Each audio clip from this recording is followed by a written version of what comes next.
भारत दुनिया की 5वीं सबसे बड़ी इकोनॉमी बन चुका है। अगले 3 साल में दुनिया की तीसरी सबसे बड़ी अर्थव्यवस्था बनने का अनुमान है, लेकिन ये राह इतनी आसान नहीं थी। आज के वीडियो में जानेंगे भारत के विकास की रोचक कहानी।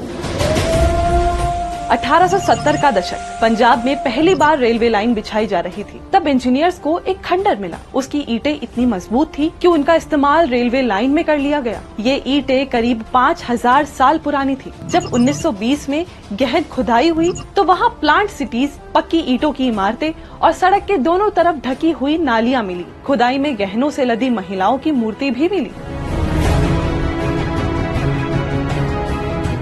ये सभी अवशेष 5000 साल से भी ज्यादा पुरानी सिंधु घाटी सभ्यता के थे, जिसे हड़प्पा सभ्यता भी कहते हैं। लोथल से मिला बंदरगाह उस समय की बिजनेस एक्टिविटीज का सबसे बड़ा सबूत है। इस सभ्यता के लोग टेक्नोलॉजी, साइंस और नाप जोख का अच्छा ज्ञान रखते थे। पहली शताब्दी में कुषाण राजाओं ने पहली बार सोने के सिक्के चलाए। इससे विदेशी व्यापार में आसानी होती थी।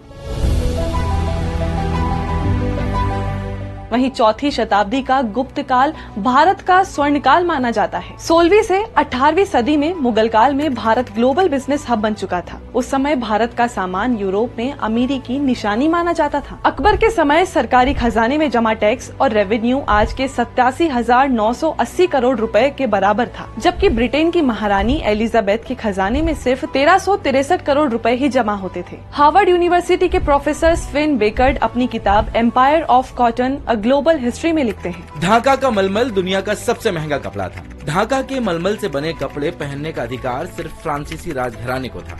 आम नागरिकों को ये कपड़ा पहनने पर कड़ी सजा दी जाती थी। मुगल बादशाहों ने देश के सभी बिजनेस सेंटर्स को आपस में जोड़ने के लिए सड़कों का जाल बिछाया। वहीं इंडियन मर्चेंट नेवी के रिकॉर्ड से पता चलता है कि अकबर के शासनकाल में मर्चेंट नेवी के बेड़े में 40,000 जहाज थे।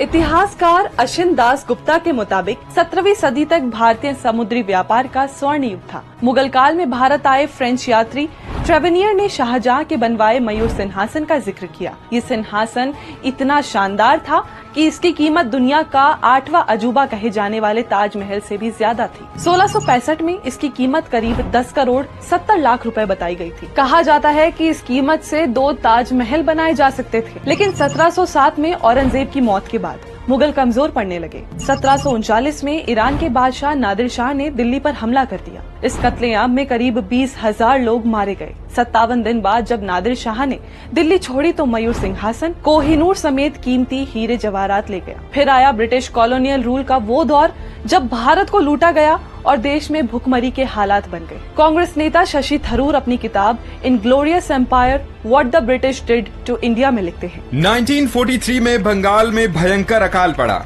जिसमें 30 लाख लोग भूख से मारे गए। ये अकाल भूख का नहीं बल्कि ब्रिटिश। पूरा वीडियो देखने के लिए डाउनलोड करें दैनिक भास्कर ऐप।